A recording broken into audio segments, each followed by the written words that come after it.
Muito bem. Falar sobre Pemba é claro, um desafio imenso, para o qual, evidentemente, não estou à altura, porque realmente é um assunto muito vasto do ponto de vista horizontal e muito profundo do ponto de vista vertical, digamos assim, né?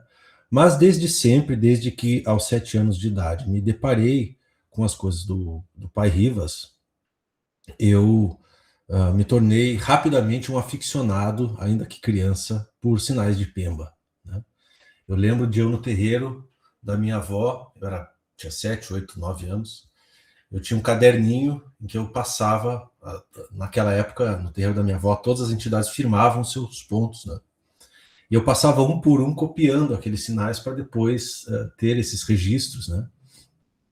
E eram aqueles sinais da Umbanda tradicional, então flechas, escudos, espadas, machadinhas, estrelas, ondas, etc., né?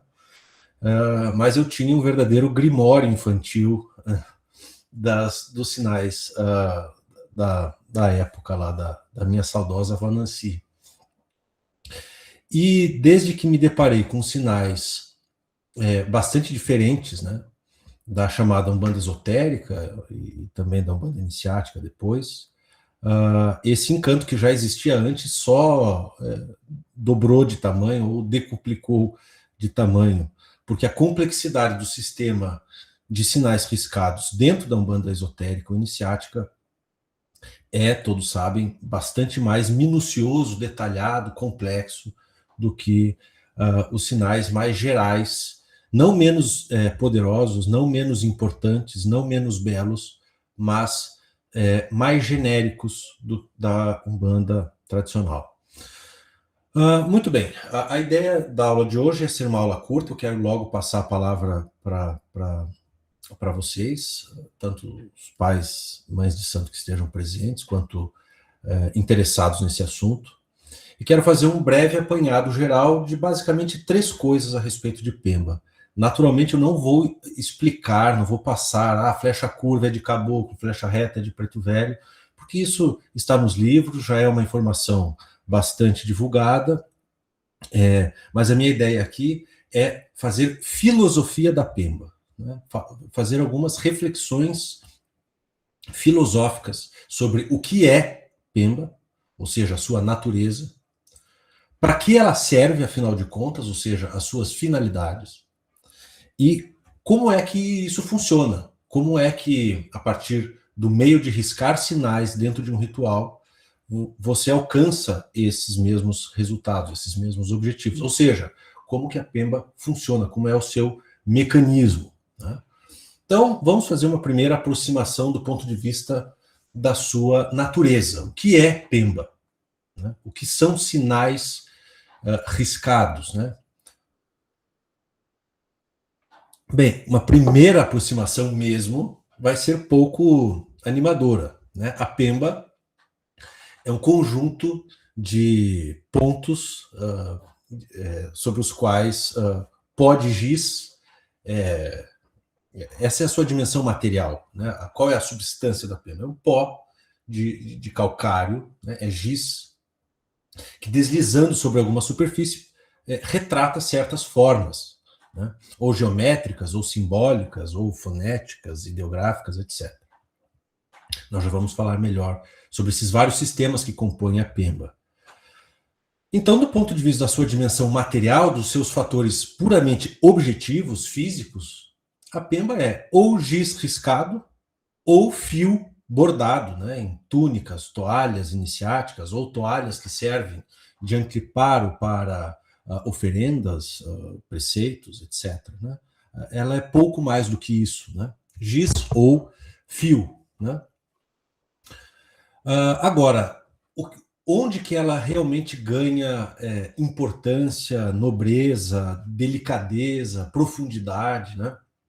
É na sua dimensão mental, na sua dimensão cognitiva, informacional, comunicativa, né? E, portanto, por assim dizer, espiritual. Né? Qual é essa dimensão da Pemba? É a dimensão dos significados daqueles sinais que são riscados. O sinal riscado em si mesmo é só giz, é literalmente pó. Né? Mas aqueles sinais têm certos significados. Assim como uma palavra escrita em português é um significante que aqueles que dominam o segredo da língua portuguesa, que foram alfabetizados na língua portuguesa, são capazes de decifrar o seu significado, o seu sentido. Né? E esse é um fator subjetivo, porque ele é mental. Quando eu escrevo a palavra casa, C-A-S-A, materialmente aquilo é só um pedaço, um pouco de tinta sobre o papel. Mas espiritualmente, mentalmente, aquilo é um conceito, e esse conceito é um fator mental. Né? Algo que serve de moradia para seres humanos, etc, etc. Né? Então, nós já percebemos de saída que a Pemba tem essa dupla dimensão. Uma dimensão material, objetiva, e uma dimensão mental, interior, subjetiva. Né? Esses significados dos sinais da Pemba são transmitidos porque ela é uma linguagem, né, que cada um conhece um tanto, né, e são vários os sistemas que compõem essa grafia ritual. Né. Não se trata de um alfabeto único, absoluto, digamos, perfeito, com seus contornos perfeitamente definidos e conhecidos por todos os iniciados de igual forma e em mesmo grau. Não é, as coisas não são assim. Eu alimentei por muito tempo essa expectativa. Um dia eu vou conhecer Pemba em todos os seus detalhes, em todas as suas nuances, e eu vou poder me comunicar sem nenhuma ambiguidade, sem nenhuma dúvida, sem nenhuma polissemia, sem nenhuma distorção comunicativa com todos os irmãos espirituais que estiverem no mesmo grau que eu. Eu acreditei nisso por muitos anos. Eu realmente achei que as coisas seriam assim, e elas não são assim. Né? Por quê? Porque a chamada lei de Pemba ela não é uma lei só. A grafia de Pemba não é uma grafia só. Ela não é um sistema único, homogêneo, perfeito. Não, ele é um sistema plural, heterogêneo, tem vários elementos misturados ali dentro. Né? Nós já vamos ver alguns exemplos disso. E é um sistema profundamente convencional. Não é algo que está na realidade que a gente descobriu. É, como toda linguagem, um pacto, uma convenção entre os seus usuários.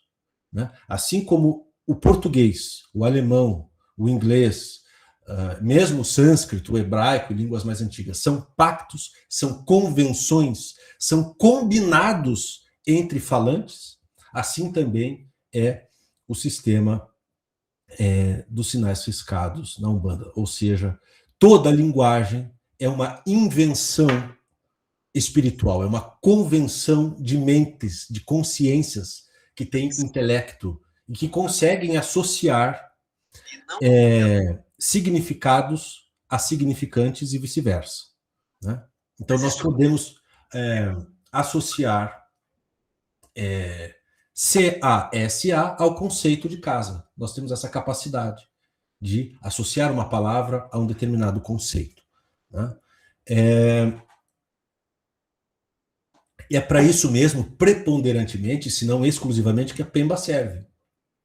Para comunicar conteúdos mentais entre falantes. Esses falantes podem. Os falantes que eu digo aqui, né, em filosofia da linguagem, são os usuários desse sistema.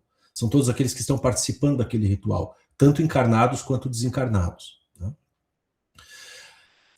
E aqui já entra um tópico que me rememora a nossa aula, a nossa última aula. Não existe uma língua absoluta, uma língua perfeita. Né? Não faz sentido, em filosofia da linguagem, dizer que flecha curva com um rainho embaixo, que para nós, no nosso sistema, faz relação, faz alusão, faz referência a Xangô, é um sinal mais correto ou menos correto do que duas machadinhas cruzadas. Isso não faz nenhum sentido em boa filosofia da linguagem. Nenhum deles é melhor do que o outro em qualquer sentido. Nós podemos sondar vantagens e desvantagens de cada um deles. Nós podemos pensar assim, sob certo aspecto, um determinado conjunto de sinais tem certo tipo de vantagem sobre o outro, mas, em compensação, esse outro tem outras tantas vantagens em relação a esse outro sistema. Então, para ficar no exemplo que eu dei, flecha e chave de Xangô na Umbanda esotérica versus duas machadinhas cruzadas na Umbanda tradicional. Eu posso já pensar de cara uma vantagem em favor da linguagem da Umbanda tradicional. Mais gente entende. É mais fácil, é mais universal, um simbolismo mais pictórico e, portanto, mais inclusivo. Tem mais compreensão facilitada. Né? Agora, o sistema desenvolvido no contexto da Umbanda esotérica, ele é mais detalhado. Porque, por exemplo, se uma entidade de Xangô tem tal ou qual grau hierárquico, isso não vai ficar muito claro nas duas machadinhas cruzadas da Umbanda tradicional. Porque aquele símbolo é muito genérico, ele é muito geral. Ele não desce na especificidade que a Umbanda esotérica quer descer, de dizer não só qual é o orixá que pertence àquela entidade, mas o seu grau, o tipo de trabalho que ela vai desenvolver naquele rito, os elementos que ela vai movimentar, os tipos de movimentação magística que ela vai fazer e assim por diante. Então, também não é verdade, eu quero esclarecer isso, aproveitar esse momento, que eu estou comparando o sistema esotérico com o sistema mais clássico, convencional da Umbanda. Também não é verdade que no sistema da Umbanda esotérica não existe símbolo como a machadinha no campo da Umbanda tradicional. Né? É comum nós vermos nos sinais da Umbanda esotérica coisas como, por exemplo, uma estrela raiada, uma estrela com os raios, né? Iluminando, representando a iluminação espiritual ou a luz divina. Não é incomum nós vermos uma cruz também raiada, né? Também iluminada, fazendo referência à Santa Cruz. Esses elementos não são elementos de um determinado alfabeto, são elementos simbólicos, pictóricos, tanto quanto a onda do mar para Iemanjá, as flechas cruzadas para Oxóssi, as espadas de Ogum e assim por diante. Né? Outra consideração que eu gostaria de fazer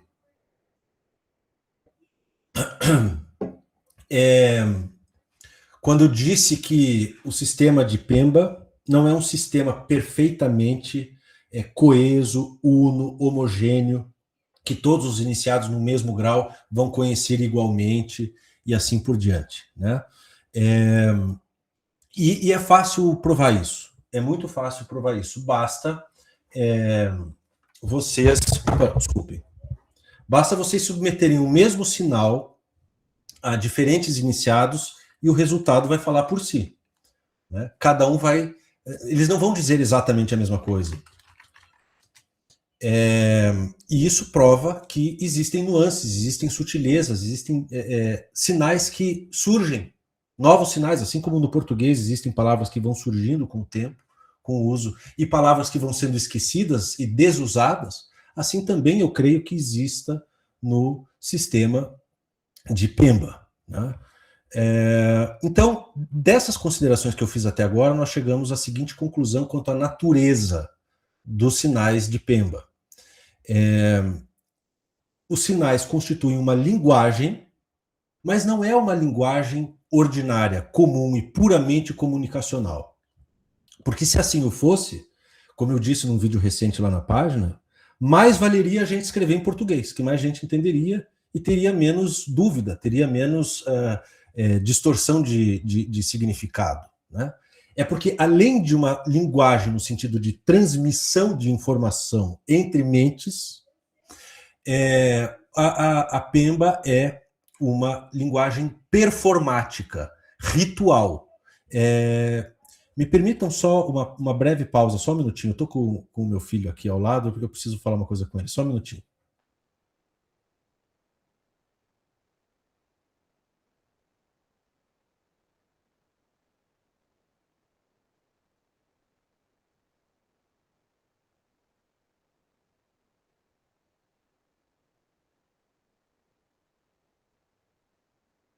Desculpem, viu? Estou com o filho em casa aqui, ele estava numa chamada me atrapalhando aqui. Vamos voltar então. A Pemba não é só uma linguagem no sentido de transmissão de informações como uma linguagem ordinária, como um idioma, porque nós todos aqui no Brasil dominamos melhor o português do que dominamos os sinais de Pemba. Eu, pelo menos, falo por mim. Eu entendo mais o português do que de Pemba. Tem muita coisa de Pemba que eu não entendo. Visito irmãos e seus terreiros, vejo uma porção de sinais que eu não tenho a menor ideia do que sejam, né? Agora, além de uma linguagem que transmite informações, a Pemba é uma arte ritual. Ela encerra, portanto, uma performance, ela é um gesto sagrado. E ela é traçada ou riscada não só com determinada informação codificada ali, mas com determinada intenção, né? Aquele que risca, seja entidade, seja um sacerdote, tem uma determinada intenção. E aquilo tem uma certa estética sacra. Qualquer um que entre num templo de Umbanda e veja aqueles sinais é capaz de ser tocado, né, pela estética daqueles sinais. Eu falei nesse mesmo vídeo recente lá na página que eu aprendi isso com o Exu incorporado no terreiro. Uma vez nós estávamos aqui no templo em Curitiba e era um rito interno e enfim, chegou uma hora que o Exu falou assim, tudo bem, vocês estão afissurados aí por Pemba e tal, vocês querem entender os sinais em grande profusão e tal, dominar essa linguagem no sentido da sua comunicação, né, da sua troca de informações e tal, mas vocês já pararam para pensar o quanto isso é bonito? Eu nunca me esqueci dessa pergunta, né? E quando essa pergunta foi feita, eu que sempre fui um aficionado por Pemba, deu, como se diz hoje em dia, uma virada de chave. Ali eu percebi que eu estava deixando de lado, pelo menos conscientemente, um lado tão importante quanto o lado da comunicação, que era o lado do fascínio, do encantamento ritual, da predisposição a sentimentos de sacralidade, de cerimônia espiritual, de ritualística e assim por diante, né? Então, para mim, a melhor compreensão do que é a Pemba é exatamente essa. Uma linguagem, mas não uma linguagem qualquer, uma linguagem ritual, uma linguagem artística, performática, que, além de comunicar certas informações cognitivas, quer também atuar sobre o emocional, sobre o imaginário, sobre o senso artístico, estético dos participantes. Aqui eu encerro a primeira parte da aula sobre a natureza, né, e essas reflexões que fiz. Quero saber se estou falando muito rápido, se vocês têm alguma dúvida ou comentário a fazer. Então vamos para a segunda parte, que é Vamos falar um pouco sobre a origem, né? Esse é um outro tema interessante de Pemba. Grandes escritores da Umbanda esotérica, da Umbanda tradicional, se puseram a escrever para falar um pouco sobre origens, né, da Pemba. Sempre fica uma impressão de que a Pemba é um sistema, como eu digo desde o início da aula, perfeito e acabado, homogêneo, com contornos bem definidos, imutável, desde o começo dos tempos, né? Esse alfabeto sempre existiu exatamente dessa mesma forma, sempre foi dominado pelos grandes iniciados da humanidade, sem variações, né? E sobrevivendo ao tempo, essa linguagem, essa grafia sagrada, estaria sendo novamente desvelada pelo movimento umbandista dentro de uma de suas vertentes, que seria exatamente a Umbanda esotérica ou iniciática, né? Então, a gente tem a impressão de que essa grafia é uma coisa muito antiga, que não passou por modificações, como se fosse um sistema absoluto, soberano, etc., né?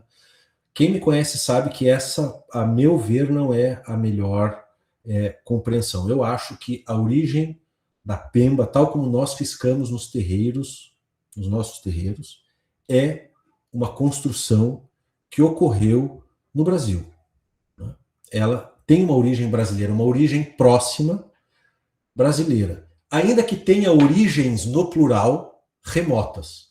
Eu não posso negar que existam elementos indígenas, como a escrita pré-histórica, como o Vomata pesquisou com bastante acuidade, elementos que coincidem com certas grafias do continente africano, tanto de matriz Congo-Angola quanto de matriz Jeje-Nagô, quanto existem também certos sinais, como, por exemplo, a cruz é um elemento europeu, né, cristão, pelo menos numa certa conformação desse símbolo. Existem também influências daquela construção que nós já falamos na aula passada sobre o arqueômetro, né? E tudo isso são vários elementos que estão misturados nesse sistema, que é um sistema plural, heterogêneo e convencionado no Brasil para as práticas umbandistas. Eu acho, a minha impressão, a minha visão desse fenômeno é esta, de que vários elementos de várias tradições antigas se articularam num sistema plural, articulado, mas heterogêneo, para as práticas umbandistas que tiveram lugar no Brasil, né? E a grande prova disso é que essas origens recuadas do sistema de Pemba são ditas por esses grandes escritores e mestres de Umbanda esotérica, cada um deles enfatizando determinada origem. Então, o Vomata enfatizava bastante a influência do arqueômetro na Pemba e também da escrita pré-histórica brasileira, indígena, né? Depois de vários anos, o meu pai enfatizou os sinais Jeje-Nagô, né, próximo do sistema oracular de Fá e de todas aquelas práticas de um sistema iniciático próprio dessa tradição. Mais recentemente, a mestra Yamara Sie publicou O que Reza a Minha Tradição e trouxe interessantes correlações entre alguns sinais de Pemba, que nós usamos aqui no Brasil de hoje, e grafias Congo-Angola, que é uma outra matriz africana, né, diferente da Jeje-Nagô. Então, esse é um esclarecimento que eu também gostaria de fazer. Eu não entendo que Pemba seja uma coisa, estou me repetindo, mas é importante talvez, una, coesa e sempre a mesma. Ele é um sistema profundamente dinâmico e profundamente plural. Aliás, como são também os nossos nomes iniciáticos. Se vocês olham para os nomes iniciáticos que são dados no contexto da Umbanda esotérica e da Umbanda iniciática, eles não têm partículas de uma única tradição, ou só indígena, ou só oriental, ou só africana, ou qualquer origem que seja, né? Eu lembro, eu percebi isso muito cedo, lá na ordem tinha nomes mais que usavam, por exemplo, sufixos, né, a parte final, Ananda, que é um termo claramente sânscrito, né?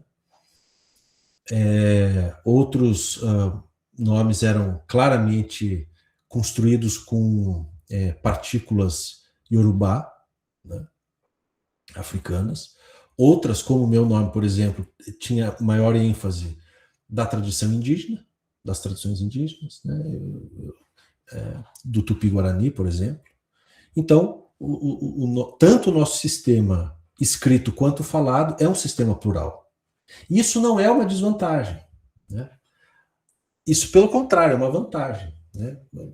Tanto nos sistemas biológicos quanto nos sistemas culturais, quanto mais interação e articulação entre elementos diferentes você tem, mais rico mais promissor é o resultado se essa articulação for feita de forma inteligente, de forma criativa, de forma cuidadosa.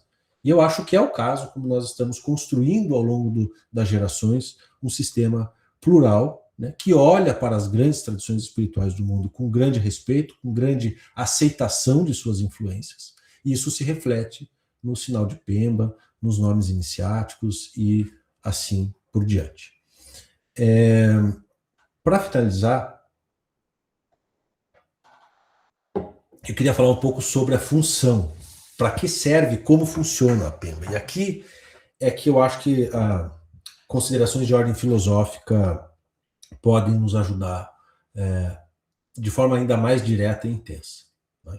Em primeiro lugar, eu queria dizer o seguinte: o nosso imaginário, a nossa imaginação que procura representar a realidade para o nosso intelecto, né, é uma imaginação que está profundamente saturada e viciada de uma certa mentalidade cientificista.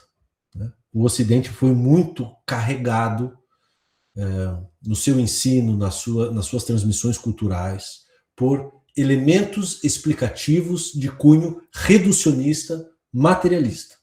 Né? Mesmo que nós aqui não sejamos conscientemente materialistas, nós fomos formados, o nosso intelecto, a nossa razão. Eu, por exemplo, sou um que sofro diariamente com isso. Né? E tenho de lutar bravamente para superar os efeitos desse processo de aculturação, que é um processo de aculturação materialista, cientificista, racionalista, empirista, etc, etc. O que eu quero dizer com isso, de forma mais clara? Né? Eu quero dizer que nós entendemos que ou uma coisa é um corpo, ou seja, tipo uma bolinha, feito de bolinhas, né? Ou é algo ondulatório, né? Que seria a energia, ou não existe. O ocidental médio pensa assim, melhor que pensa assim, imagina assim. A imaginação que nós fazemos da realidade, as imagens mentais que nós formamos para tentar sondar causas de efeitos e efeitos de causas, é uma imagem constituída de bolinhas e ondinhas. Fora de bolinha e ondinha não existe realidade para nós.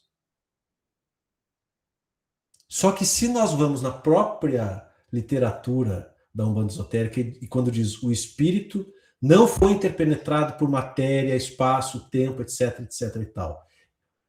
Aquela metafísica da Umbanda Esotérica afirma a realidade, assim como todas as grandes tradições espirituais do mundo, uma realidade que não é feita de bolinha e ondinha, e no entanto existe.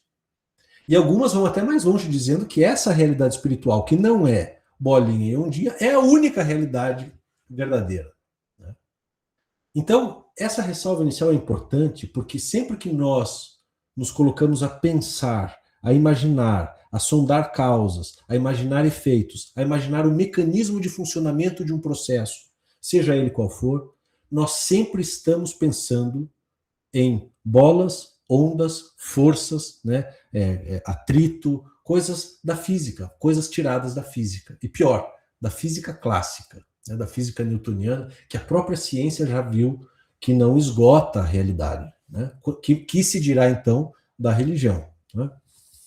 E qual que é o efeito disso que eu estou falando para a nossa imaginação de como funciona a magia dos sinais riscados?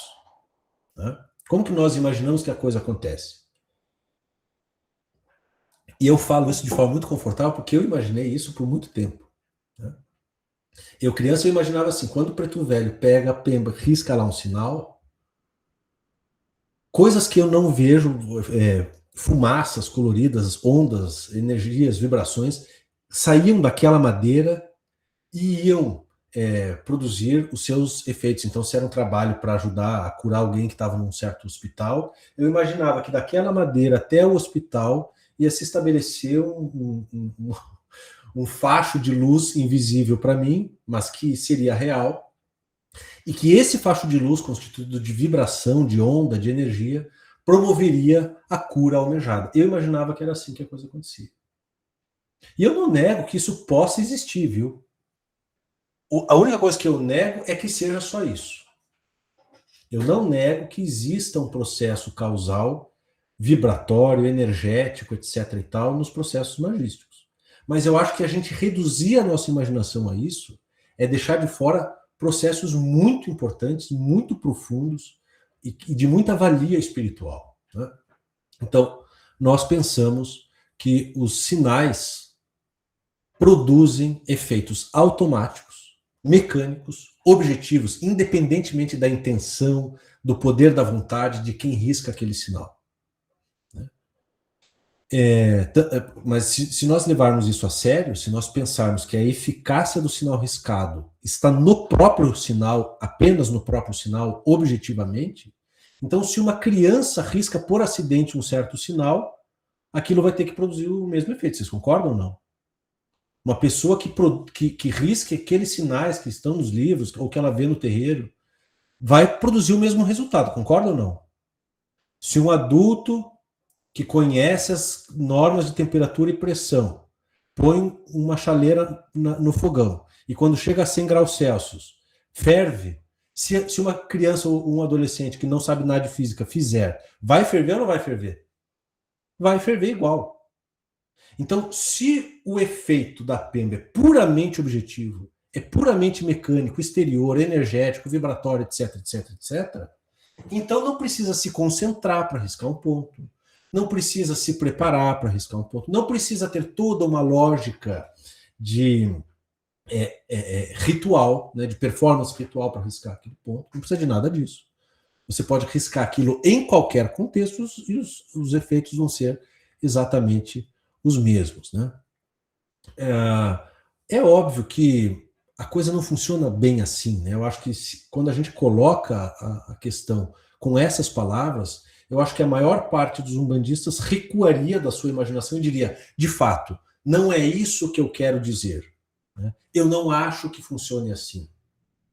Né? Eu não acho que a Pemba tenha em si mesma, na forma geométrica, o círculo, tem uma eficácia ondulatória que vai produzir certos resultados em qualquer contexto. Eu não acredito nisso.